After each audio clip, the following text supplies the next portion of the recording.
कि सबसे पहले हम कुछ चीजों को यूज करके अपने आप को फिट रख सकते हैं ऑरा के बारे में। जैसे नमक का प्रयोग हम लोगों ने किया था। हमारे माता पिता हैं या जिन लोगों से हम जानते हैं कि नमक डाल के हम अपने ऑरा को साफ रख सकते हैं, या मन में कुछ ऐसा अजीब सा लग रहा है तो नमक है या नींबू है, कपूर है ना, ये सब चीजें हम डाल करके वापस से अपने आप को रिफ्रेश कर सकते हैं। अगर मान कोई एनर्जी, अगर किसी की एनर्जी हमसे आगे जाने जाने में आ गई है, हमारे ऑरा में एंट्री करके उसने रख दिया है, तो हम ऐसे उसको रिलीज कर सकते हैं। फिर वो थोड़ा सा हमें गहराई से बता रहे हैं, कह रहे हैं कि अभी इन्होंने बोला है कि और बीमारियों को हम अपने आहार से भी ठीक कर सकते हैं। और कह रहे हैं, यहाँ तक कि ये बोल रहे हैं कि जो कैंसर की चीजें हैं ना, जो कैंसर बहुत बड़ा टास्क है, उसमें वो टास्क वाले ऐसे इतनी बात नहीं है। वो कह रहे हैं कि जो भी इतना इलेक्ट्रॉनिक सामान हम लोग उसमें यूज करते हैं, वो डाल डाल के, जो केमिकल डाल के जो अंदर के बैक्टीरिया उसको डिलीट मारते हैं, डिलीट करते हैं।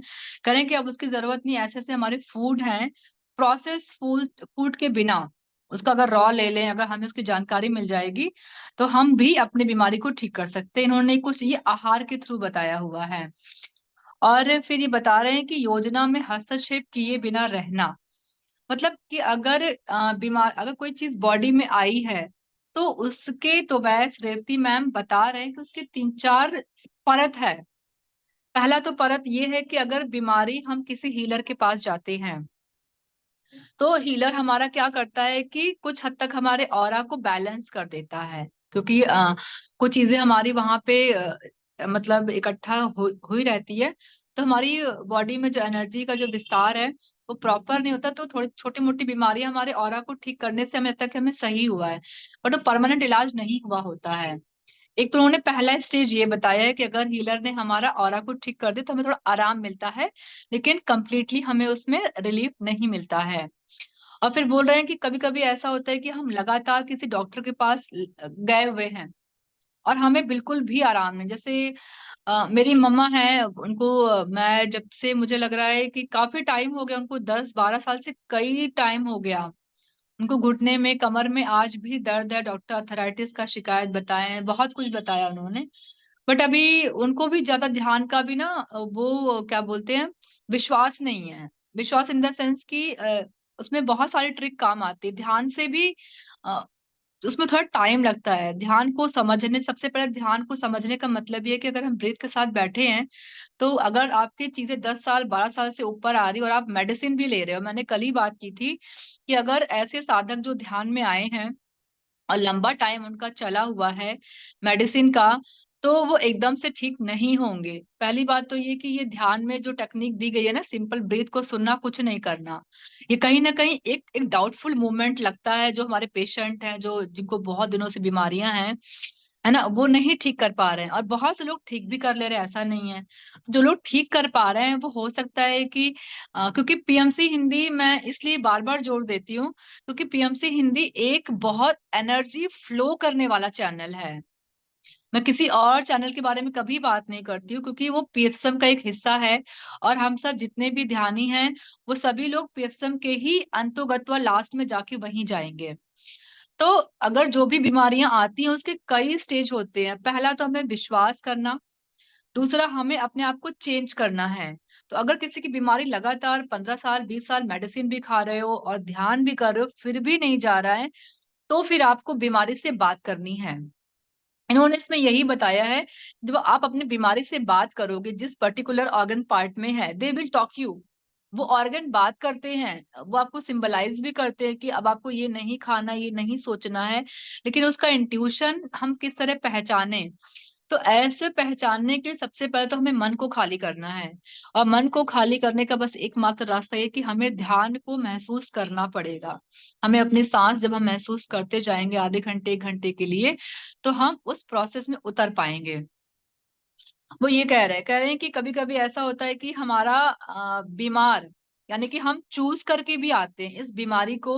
फिजिकल के टाइम पे हमें लगता है कि उफ, अभी बहुत हो गया, मुझे इसको नहीं सहना है, मैं यहाँ से रिलीज हो जाऊं, या मैं ये बॉडी ही छोड़ दूं। लोग यहाँ तक अपनी बीमारी से परेशान होते हैं और ये फील करते हैं कि मैं अपनी बॉडी ही छोड़ दूं। तो वो ये भी कह रहे हैं कि आपका फिजिकल लेवल पे हो सकता है कि आपको नहीं वो सीखना है, बट आत्मा के लेवल पे हम सीखने के लिए उसको लेकर के आते हैं। तो ऐसे कई सारे चरण हमको जानने से पता चलेगा। जब हम जानेंगे कि हाँ, अगर कोई एक चीज हमारी आई है, कोई तो गया किसी हीलर के पास तो उसका फौरन ठीक हो गया, ठीक है, उसका छोटा मोटा था, चलो ठीक हो गया, या हो सकता है उसका कुछ अपना कर्म बंधन भी रहा हो तो उससे भी हमारा रिलीज हो जाता है। दूसरा, हम सेल्फ कुछ अपना खाने पीने का हमने कुछ चेंज कर दिया तो भी हम अपना इंस्टेंट ठीक हो जाते हैं। या छोटे मोटे हमने अपनी बॉडी के फिजिकल लेवल पे हमने अपना एक्सरसाइज किया तो ठीक हो गया। लेकिन अगर एक्सरसाइज करने के बाद आपने बंद कर दिया, वापस रिपीट हो रहा है, इसका मतलब वो वहीं छुप गया था, वो चीज कमजोर पड़ गई थी तो वो सरफेस पे नहीं आया, बट लेकिन मेन चीज वहां अंदर पड़ी हुई थी। और थर्ड चीज क्या है कि लगातार हम मेडिसिन का ट्रीटमेंट भी ले रहे हैं, ध्यान भी कर रहे हैं, फिर भी नहीं जा रहा है, इट्स मीन्स कि आपको अभी वहां कुछ और सीखना है, वो हमारे स्पिरिट लेवल पे हम प्लान करके आए हैं।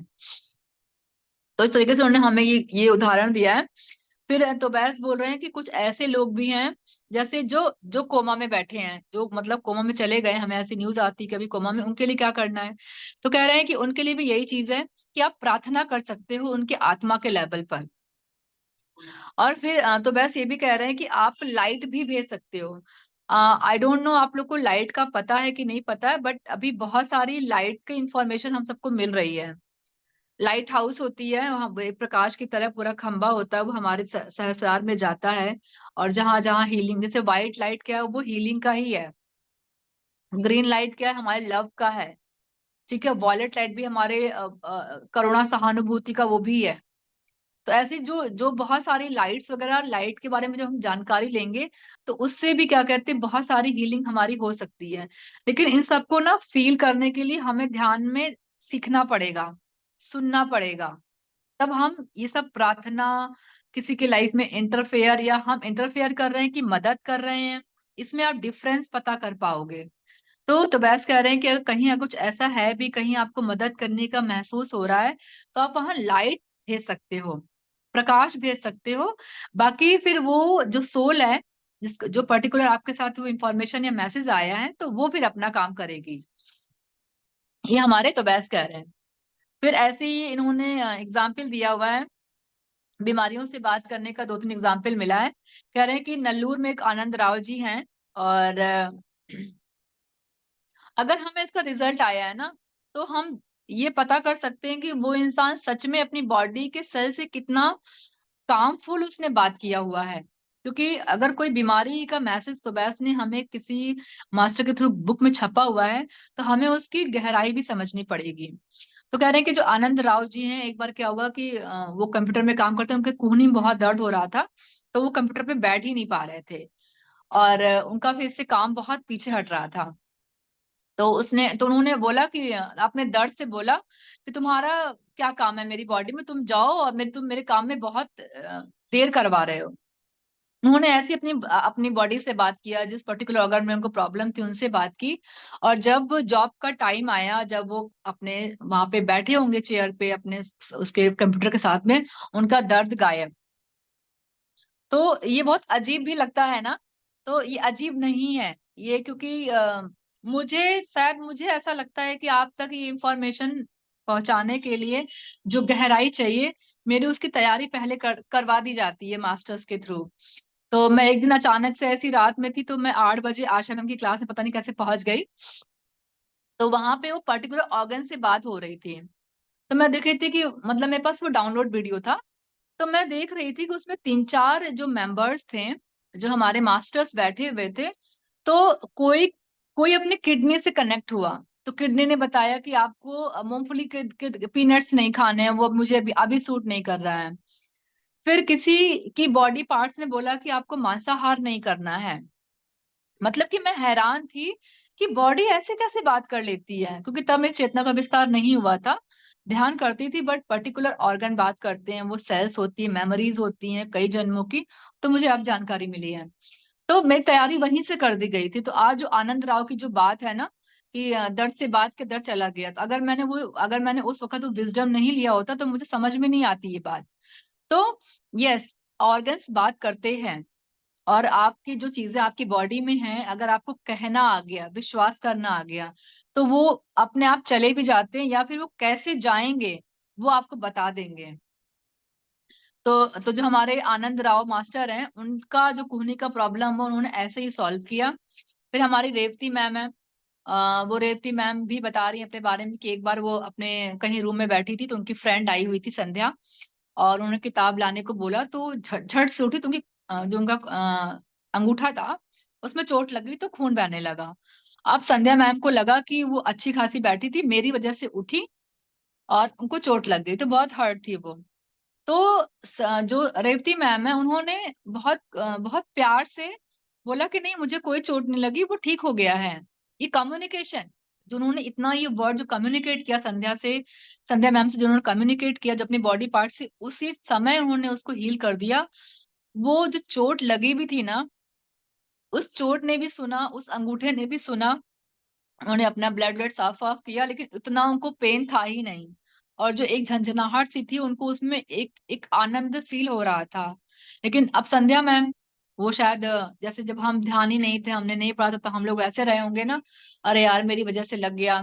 तो वो उसमें ही अपने गिल्ट में थी, लेकिन वो बार बार उन्हें एक्सप्लेन कर रही कि नहीं ऐसा नहीं है। फिर नेक्स्ट डे वो वापस उसकी फ्रेंड आई उसका घाव देखने के लिए, रेवती मैम का। तो रेवती मैम ने कहा कि आप अपनी आंखों से देख लो, मुझे कोई पेन नहीं है। और सच में उनका वो घाव उतना गहरा भी नहीं हुआ, वो इंस्टेंटली हील हो गया। तो हम ये कह सकते हैं कि जो सब चीजें हमारे आसपास हम एक किताब के थ्रू पढ़ रहे हैं, या जैसे मुझे आशा मैम की क्लास में वो विजडम मिला, तो मैं ये कह सकती हूँ कि हाँ, हमारी सेल से हमें बातचीत करनी चाहिए, हमारी हर बॉडी पार्ट से बात करना चाहिए। तो वो सुनेंगे और उसकी प्रैक्टिस जब करते जाएंगे तो आई थिंक आपको मैसेज मिलेगा। तो अगर किसी का ऐसा मैसेज होगा तो हम जरूर शेयर करें, मुझे शेयर करना बहुत पसंद है आप लोगों के साथ में। अगर किसी ने ऐसा एक्सपीरियंस फील किया हो अपने किसी भी बॉडी पार्ट्स का, तो प्लीज शेयर मी करिएगा। और फिर वो बोल रहे हैं कि शरीर के हर सेल से बातचीत करना, वही जो मैं बता रही हूँ आपको कि अगर आप हर चीज से बात करते हैं तो आपकी बॉडी बात करती है। लेकिन हमारे जो तबैस है वो कह रहे हैं कि आपको अपनी पूर्णात्मा से कनेक्शन में रहना चाहिए। जैसे हम अपने बॉडी पार्ट से बात कर रहे हैं ना, वो कह रहे हैं कि इसी स्वभाव में, इसी इजीनेस में, इसी सरलता में हमें अपने पूर्णात्मा को भी बात करते, जब हम बात करते रहेंगे या उनसे मैसेज लेते रहेंगे, तो हम अपनी बॉडी पार्ट से आराम से बात कर सकते हैं। या अगर हम बॉडी पार्ट से आराम से बात कर सकते हैं, तो ये जो हमारा, जो हम इतना इजीली कन्विंस कर पाते हैं, ऐसे अपने हम पूर्णात्मा के पास विश्वास से बात कर सकते हैं। और फिर वो कह रहे हैं कि जब हम एज अ मदर होते, जब बच्चा हमारे पेट में होता है, अगर आपने उस समय अवेयर होकर के अपने बच्चे से बात करना शुरू कर दिया, तो भी, या हम जिस तरीके से रहते हैं उठते बैठते हैं, हमारी सोच पे भी हमारा डीएनए तक तैयार होता है। तो आप अपना डीएनए कैसे तैयार कर रहे हैं, ये आपकी सोच पे, आपकी वाणी पे, और आप क्या पढ़ते हो क्या देखते हो, उससे ये सब बहुत काउंट होता है। ये हमारे हमारे तो बेस्ट मास्टर में हमें याद दिला रहे हैं। और कह रहे हैं कि कुछ लोग, हम वही बता रहे हैं, कुछ लोग बता रहे हैं कि ऐसा एग्जाम्पल आया है कि हमने बहुत ट्राई किया लेकिन हमारी बीमारी गई नहीं। तो जिनकी बीमारी नहीं गई है, तो वो जाहिर सी बात है कि सोल लेवल पे वो अपना कुछ लेसन लेने आए, इसलिए नहीं जा रही है। और जब वो लेसन ले लेंगे तो ऑटोमेटिकली वो चली जाएगी। और फिर हमारे क्रेयॉन मास्टर्स भी कह रहे हैं, क्रेयॉन मास्टर्स तो कह रहे हैं कि आप लोग ध्यान भी करिए, और मानव के संपूर्ण शरीर का व्यायाम है ध्यान। तो अभी हम सब जान गए हैं, हर एक सेल जानता है कि हम उसके साथ संपर्क में हैं और एक नई भाषा सीख रहे हैं। जब हम ध्यान करते हैं ना, तो हमारा हर एक बॉडी पार्ट एक्टिव हो जाता है। और फिर एक कर्म का समझौता है, कर्म के बारे में हम लोग कल बात करेंगे। मैं आपको ध्यान का थोड़ा बहुत जो मुझे जानकारी मिली है मैं वो बताती हूँ। ध्यान इस समय कर क्या रहा है, जो हम ये सांस की प्रक्रिया कर रहे हैं, ठीक है, हम सांस लेते हैं और सांस छोड़ते हैं जब मन खाली हो जाता है, तो कह रहे हैं कि हमारी एक एक सेल, या जन्म जन्म की चीजें हमारी धीमे धीमे रिलीज हो रही है और हमको पता भी नहीं लग रहा है। अगर अगर आप पिरामिड घर में रखा है और आप ये क्वेश्चन फील करो कि यार मैं इतने सालों से ध्यान कर रही हूँ, मेरा प्रोग्रेस कहाँ हुआ, कैसा मेरा, क्योंकि हमें चेक करते रहना चाहिए कि मैं इतने सालों से हूं, तो मैं, अगर मेरा मेरा कोई बिहेव पैटर्न नहीं बदला है, चाहे फिर, क्योंकि सबका अलग अलग, कोई अपने बीमारी को लेके उसका सेक्शन चेंज होता है, किसी को बात करने का सेक्शन चेंज होता है, किसी का इमोशनल पैटर्न पूरा चेंज करना होता है, किसी को मेंटली पूरा अपना पैटर्न चेंज, क्योंकि हमारी बॉडी में 7 लेयर है, और 7 साथ साथ इसमें ट्रिलियन बिलियन हमारे सेल्स बैठे हुए हैं, उन सबकी यादें भरी हुई हैं। इस लाइफ टाइम का तो है ही है, पिछले कई जन्मों की सारी यादें बैठी हैं, वो भी क्या रिएक्शन करवा रही हमसे हमको नहीं पता है। लेकिन हम जैसे ही आनापानसति ध्यान में बैठते हैं, वैसे ही एक जो जो सेल्स रेडी है वहां से अपने मेमोरीज को रिलीज करने के लिए, वो धीमे धीमे होता चला जाता है। तो ट्रिलियन सेल्स अगर यादें लेके बैठे, तो जाने कितने सेल्स के हम बने हुए हैं ना, तो उसमें टाइम लगता है। तो अगर आपको देखना है कि रिकवरी कैसे होती है फास्ट, तो साधना बढ़ानी पड़ेगी। हमारा आधे घंटे के ध्यान से अब कोई फर्क नहीं पड़ेगा। आप डेली लाइफ जी सकते हो, तो क्योंकि डेली हम कुछ ना कुछ यहाँ वहां बात सुन लिया, थोड़ा बहुत मतलब ऊर्जा हमने थोड़ा सा हमने कमाया, और फिर हम डेली खाना खाने में या यहाँ वहां बात करने में खर्च कर दे रहे हैं। तो आपकी डेली लाइफ मेंटेन हो सकती है, लेकिन अगर आप इतना विजडम ले रहे हो, उसको जब तक हम अपनी आंखों से नहीं देखेंगे, तो हमारा विजडम लेने का या फिर न्यू एनर्जी में आने का मतलब ही नहीं बनेगा। तो अभी हम सबका उद्देश्य यही है कि हम ये ध्यान, मतलब हमें अपने सब्जेक्ट्स पे पता होना चाहिए कि आनापानसति ध्यान ही क्यों, क्यों? क्योंकि ब्रीथ हमारी हायर सेल्फ पूर्णात्मा से, यानी कि जो हमारी मूल चेतना है, तो मूल चेतना बता दूं क्या है? जो हम है ना, हम एक केंद्र पर हैं, उस केंद्र में हम रहते हैं, और जो हमारा केंद्र है वो कहाँ जुड़ा होता है? वो हमारा जो हम एक पहले केंद्र में है, फिर हमारा केंद्र धरती माता से जुड़ा है। धरती माता हमारे सूर्यदेव से जुड़ी हैं, उनके चारों चक्कर लगाती हैं। फिर सूर्यदेव सोलर सिस्टम से, फिर सोलर सिस्टम आ, जो पूरा अभी नया सूर्य का आया हुआ है, ठीक है, महासूर्य वाला, वहां से जुड़े हुए हैं। द ग्रेट सेंट्रल सन जिसको बोलते हैं, वहां से उनकी चेतना से जुड़ा है। फिर द ग्रेट सेंट्रल सन हमारी मूल चेतना से जुड़ा हुआ है। यानी कि इतना प्रोसेस में हम हर दिन अपनी मूल चेतना से ही एनर्जी ले रहे हैं, ब्रीथ के थ्रू। ब्रीथ ही एक ऐसा ब्रिज है हमारी मूल चेतना से हम तक मिलने के लिए। इसके और वो चेतना हम हर पल कनेक्ट हैं, इसीलिए हमें पितामह ने गॉड बोला है, क्योंकि हमारे पास वो सारी शक्तियां हैं ब्रीथ के माध्यम से। जब एक स्थिति, हमने कहा था ना, जब एक स्थिति ऐसी आती है जब हम सांस लेते हैं और सांस छोड़ते हैं, सांस लिया, ठीक, और छोड़ने के, मतलब कि सांस लेने से, जब सांस लिया और छोड़ने से पहले बीच में एक पॉइंट आएगा, वो स्थिरता प्रैक्टिस करने से आएगी। वो पॉइंट हमें मूल चेतना तक लेके जाएगा। तो ये हम लोग का उद्देश्य ये है, हम सबको अपनी आंखों से, अपना थर्ड आई विजन से, अपने एनर्जी सेंसर से हम सबको देखना, हम सबका यही उद्देश्य है। तभी हमारे अंदर करुणा प्रेम जागेगा। और उसकी अवेयरनेस के लिए हमें हर दिन हम कहाँ गड़बड़ कर रहे हैं, बातचीत में कुछ भी अगर हम गड़बड़ कर रहे हैं तो वो देखना है, उसको सीखना है कि इससे बेहतर करना चाहिए कि नहीं करना चाहिए। तो आज का बस मैं यही, मेरा लास्ट में संदेश यही है कि हम सबको साधना बढ़ानी पड़ेगी, 2 घंटे से अबव बैठना पड़ेगा। पहले तो जानकारी लेनी है कि 2 घंटा ही क्यों, 3 घंटा ही क्यों, या 5 घंटे, किसी किसी को 5 घंटे में जरूरत पड़ सकती है। ये डिपेंड अपॉन द हमारी जर्नी कैसी है, हम दिन भर अपना दिन कैसे व्यतीत करते हैं। तो आज के लिए इतना। Now over to you Priya.